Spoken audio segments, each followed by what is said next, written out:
What's good, black people? We present to you a Rome Productions.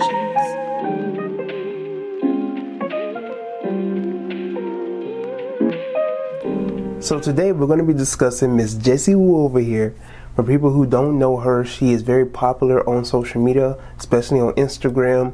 She most definitely got famous when she did a rant talking about how, being mixed and black and all the other type of stuff. A lot of people started to share her content and really recognize who she is. I think, if I'm not mistaken, she was also on Love and Hip Hop. So she's a part of those brand of women like Cardi B, so on and so forth. So Jessie Woo made a rant about a week ago on Kevin Samuels. He was on Joe Budden's podcast, and basically she had an issue with how he rated Saweetie. Now, for people who don't know how I personally feel about Kevin Samuels, we won't get into that. I'll have that video linked and labeled in the description box below. I don't have anything personally against Kevin Samuels, although I do have some issues here and there with his character and persona, but again, that's not what this video is for.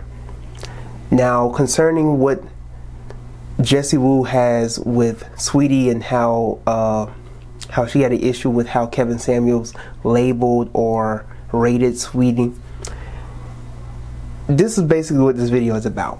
I'm gonna break it down, and we won't go through the whole video because the video itself is like 20 something minutes. When you watch the video, and I'm gonna have the full video linked in the description box below, when you watch why he labeled Saweetie being a 6, it's basically because that she dresses herself in all these accessories, makeup, weave, all this other type of stuff. But when you take all of that off, she's just average looking. She's decent looking. She's not beautiful and gorgeous and so on and so forth like she would look when she has all of these accessories on her. So I guess Jessie Woo feels a type of way about that because she dresses herself in accessories 24/7. Nothing against her, but I've never seen Jessie Woo without any makeup or with her natural hair out. I mean, I tried to look on Google. I couldn't find anything. I couldn't find Jessie Woo with no makeup. I mean, there might be some makeup tutorials she might have on there where she don't have any makeup, then she'll wear. But I don't see. I went on her Instagram, couldn't find any pictures with her with no makeup on, no videos, no nothing. So it is, I mean, with her hair too. I've never seen her real hair. I mean, she might have some videos out there where she has an afro, whatever the case is, but she's always wearing the monkey fur. I don't know what it is. Like I said, nothing against her doing that, but that's just what I see. Now we're going to break this video down in certain parts and aspects. As a matter of fact, I have my notes right here so we won't lose track of time. The first 3 minutes, if you're going to watch the video, just skip through like the first 3 minutes of the video because she's literally talking about nothing. Literally, she's not talking about anything that's worth your time. So just skip all the way to 3 minutes and or maybe like 2:45, because she's showing the video probably like somewhere in the middle of 2 minutes and basically showing the video of what she has an issue with concerning what Kevin Samuels had to say about Saweetie. And basically after she shows the video, she mentions for maybe like a good 30 seconds that he's on Joe Budden's podcast. I mean, like we know Jessie. We know, all right? I mean, that's one of the pointers that she tried to make. Like, one of the reasons why it's problematic, or why she finds Kevin Samuels problematic, is because, for one, he's on Joe Budden's podcast. First of all, again, he's on Joe Budden's podcast. And here he is rating Saweetie a 6. You're on Joe Budden's podcast. Let's just start there, okay? I'm not even going to get into Joe Budden's history with women. But given the fact that his history really is the only history we have to go with, because I have nothing to go on when it goes to this motherfucker named Kevin Samuels, already you're starting on the wrong foot with me. Now, me personally, I don't know the issue with Joe Budden. I mean, he's not somebody that I would list in my favorites. Now, me personally, I don't know what she has against Joe Budden. I know Joe Budden was such a problematic figure. I guess because maybe he had some, because I do know last year, year before, he did have some opinions on female nature, Nicki Minaj, and then other type of female artists and so on and so forth. So maybe that's what she's talking about, the history with women. So she continues going on talking about how he looks like a nugget. That's her second point. Second, Kevin Samuels literally looks like a chicken nugget with glasses. You literally look like a chicken tender with glasses on. Okay? Like, so...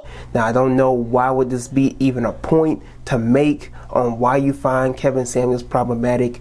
For one, him being on somebody else's podcast that has nothing to do with his character. And then two, because of how you think he looks like a nugget, that doesn't prove anything as well.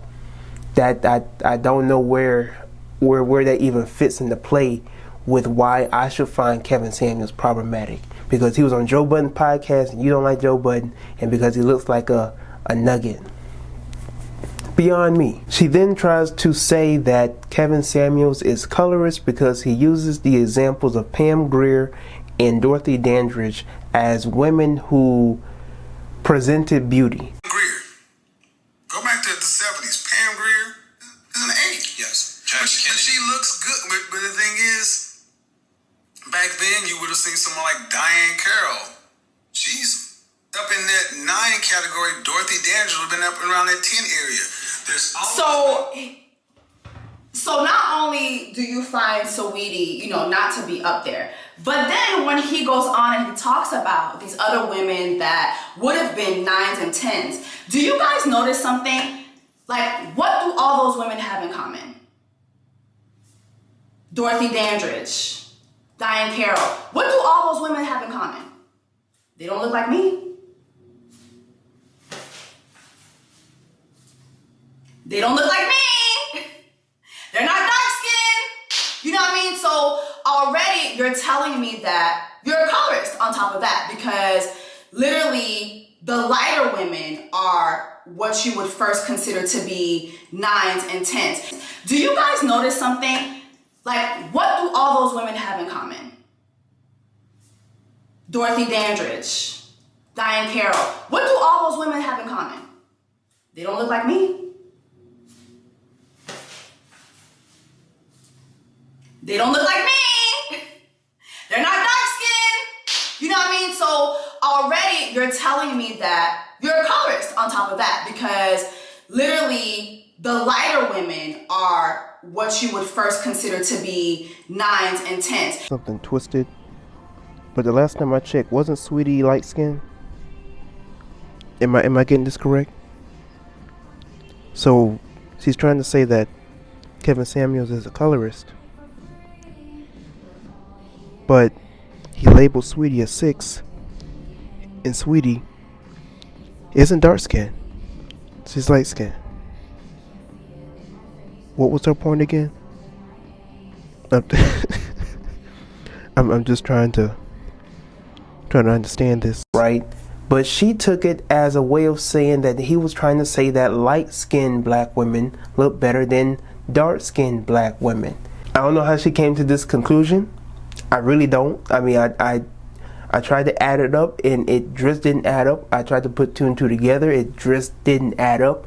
I don't know how in her mind she came to the conclusion that he was colorist because he used light complexion black women as examples. Now, when you think of Dorothy Dandridge and Pam Grier, these are the women that are primarily used for women that personified beauty for their time concerning black women. So it had nothing to do with complexion. It had nothing to do with colorism. I hate the word colorism. If I haven't said it already, I hate that terminology. But I'll make a video on that if you want me to. Just let me know in the comment section below. Something that I noticed here is that when she was showing herself, and I hate this when you have these women that have the monkey fur, they want to they want to swirl and sway their hair like Taylor Swift or something. I just hate that mentality. Like, I just hate that. You know what I'm saying? Like, what are you trying to personify? Fly through the air, just like white women's hair fly through the air. White women been doing this forever. Right? It's part of who they are. It's part of what they are. They're not behaving outside of what they are like black women. You know what I'm saying? Your hair doesn't sway like that naturally. We'll savor that for another day. She continues by saying, you know, just say that you hate black women or just say that you hate women. She tries to accuse him of being a homosexual. I really don't understand it. I would love if Kevin Samuels just came out one day and just said, listen, I hate women. Because literally every clip I've seen of this man is not in favor of women at all. And then she goes on to say that he tells women who are either single mothers or have children or over 30 that they should lower their standards. From what I get when I hear Kevin Samuels go into this, you know, this narrative, and you have other men that say this as well. When men say that women who are baby mothers or women who are over the age of 30, that they should lower their standards, you have these women that think that they should be given the world. You have these women that go with this Disney narrative that I always talk about, that they're supposed to be given the world, that glass slipper, you know what I'm saying? But if you didn't invest your time in your life into trying to find a man when you was in your 20s, and then you're in your 30s, now again, you get married when it suits you, all right? But I'm just speaking generally. If throughout your 20s you wasn't invested in trying to find a man, I don't need a man, I'm a strong black woman, all this other hoopla, you get to your 30s and now you're having trouble trying to find men, I have to question what were you doing between the age of 21 and 28. You know what I'm saying? Like, nowhere between that time you had any interest, or not even interest, you had no success with men between the age of 20 and 28. It is beyond me. Now, if you choose to get married at the age of 30, 31, 32, that's your business, and I don't have anything against that. However, you don't look the same at 31 as you did at 21. And there'll be some women who reach a certain age when they hit 32, 33, 34, that they don't look as good as they did when they was 21, 22, 23. And so when you have these women that are 31, 32, 33, 34, and they overweight, they look sloppy and so on and so forth, they think that they should be having a man that is all the way up here, got his life together at the age of 30, and yet they still, you know, trying to cash in food stamps. You know, just certain stuff like that. Like, it's beyond me. You have women out here who were out here hoeing, and now they got 4 children with 3 different baby daddies, and they think that they deserve a happy relationship with a man and get married and live happy ever after. But no man wants to take care of 3 to 4 kids immediately into a relationship. That's just something you have to admit to. Unless he has children himself on other sides on his side. Other than that, there's no other way, there's no other possible way I can think in the back of my head that you can find a man for you. You got 2 to 3 babies from 2 to 3 other men, and you think you're going to find somebody that actually wants to invest themselves in that type of relationship. You're delusional. She then gets in her feelings again, talking about how we don't dress up and get dolled up for men. We get dressed up because we want to. When we get our nails done, when we put on makeup, when we, you know what I'm saying, curl our lashes, we're not doing that because we have low self-esteem, and we're not even doing that because we want to impress y'all. Most of the time we're doing it because we just like it. I like it. I like getting dolled up. I like it. I love me so much that I love to print and pamper myself. I love to dress myself up. And I can't tell you how many women done told me this when I tell women that I don't like women that dress up all like that with the monkey fur and 3 to 4 layers of makeup. I like women that are natural, that present and love their natural beauty. I don't mind you put a little mascara, put some lipstick on. I don't care about that. Put your eyelashes on, whatever the case is. But don't be out here looking totally different from how I met you. Over here having 4 to 5 layers of makeup, you changing your whole hair, you got the Peruvian, Brazilian, Malaysian. I don't want that.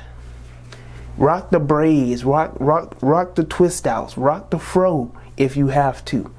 But I'm not going out with you and you got Becky's hair on. I'm not going out with you. You got Becky and Ling Ling's fur on top of your scalp. She continues with saying, I wish you would leave us black women alone. Leave me alone! Yes, she says that she wishes that men who are like Kevin Samuels, people who agree with Kevin Samuels or even have a similar message to Kevin Samuels, that she wished that black men would leave black women alone. That black women are just out here trying to get by. You know, this inferiority narrative, this victimized, you know, victimhood narrative that black people try to push and go along with. Then while trying to say that they're the trendsetters and the kings and queens and the mothers and the fathers of civilizations, all the other type of hoopla, right? So she tries to go into this narrative that black women are trying to get by, we're ahead of the game, we're doctors and lawyers and, you know, entrepreneurs, all the other type of stuff, right? I really wish men like Kevin Samuels would leave us the alone. Leave black women the alone. We are happy. Like literally, black women, we just get up every day, we mind our own business, we collect our degrees while you niggas are out here collecting herpes and other STDs. Black women are out here collecting their degrees, going to work. They're CEOs, they're CFOs, they are doctors, they are lawyers, they are engineers, they're working at the post office. I mean, we're literally so diverse in what we do. She tries to say that, you know, black men who are like Kevin Samuels or who have a similar message to Kevin Samuels should leave black women alone. Don't criticize us. Don't, you know, hold us accountable. Because that's basically what she is saying. That black women like her, Jessie Woo and so on and so forth, she doesn't want to be held accountable for how she appears and for also maybe what she says. Now, of course, with this particular scenario, it has nothing to do with per se what she has to say or what Saweetie even had to say. It has to do with apparel. Now, when you're dealing with apparel, you have to understand that men do have the right to have an opinion and a point of view on how you dress and how you present yourself. For men who actually love women, we have the right to speak out and to directly and blatantly speak out on what type of women we are interested in and what type of women that we actually like. There are constant women every day who rate men. He's cute, he's ugly, he's fine, he's my baby daddy, he's hubby. I see this every day. Oh, he's too short. Oh, he's ugly. Oh, look at his hairline. Look at how he dressed. Now, when it comes to men and when men have a say on what type of women that they want, what type of women that they desire, oh, she's pretty, oh, she's ugly. Now, all of a sudden, here comes the feminists. Here comes the feminists trying to say, oh, this is patriarchy, you're being misogynistic, oh, you're being sexist, all this other type of stuff. You hate women, you're gay, you know, you must hate your mother. I mean, they will throw every single type of shaming tactic at you. And as you can see, if you watch the video, the whole video, she constantly throws shaming tactics at not only Kevin Samuels, but men who actually agree with Kevin Samuels and some of the stuff that he has to say and have a similar perspective to him. So yeah, she basically says that she wants black men to leave black women alone. Don't have a say on us, right? Black women can have a say on black men. And mind you, throughout this whole video, she's talking about black men and black men this and black men that and black men, and we're gonna get on to how she says that many black men hate black women. A lot of black men just hate black women. They just do. That's why these Kevin Samuels, that's why these, like, they're flourishing because so many men hate black women. I've seen men who I know personally are reposting Kevin Samuels, and it's like, nigga, why are you reposting him? You don't even have a job. You don't have a job. You're actually a bitch. Yes. I don't know what type of statistics she is using, but she says that lately a lot of black men have been hating black women because they support Kevin Samuels. Now I don't know how you put those two together, that because black men support Kevin Samuels and his message, because you assume that Kevin Samuels hate black women, so therefore people who support Kevin Samuels also hate black women, even though Kevin Samuels don't hate black women and you don't watch his content enough for you to even assume that he hates black women, much less even call him a colorist. But that's beyond me. I don't know the logic that she is using here, but there is no logic here. But for you to say that a lot of black men lately have been hating on black women when it's the exact opposite is beyond me. It's even more beyond me that you have a lot of black females who think like JESSIE Woo, and again, nothing against her personally, that they think that because black men hold black feminists or black females or black women who think like her accountable to their actions, accountable to how they conduct themselves, that somehow that means we hate you because we're holding you accountable, we're holding you responsible to the independent woman that you are. Make that make sense, because I don't understand that. And of course, we get back to the whole inferiority victim narrative where black women are on the front line for black men. We hold it down for y'all, but y'all never hold it down for us. She goes on with this narrative. Black women literally, whenever there is a problem in the community, black women drop everything. We drop everything. We go stand on the front lines. We're petitioning. We're lobbying. We're coming up with initiatives to protect our black men. Like, how do you guys protect us every day? By doing this? By telling us each and every day that we're not worth your love, we're not worth having standards, we're not worth wanting to be loved correctly, we're not worth being treated with respect, we're not worth having standards? That's how you answer us. We give birth to you, we provide for you, we bend over backwards for you, and this is your response to us.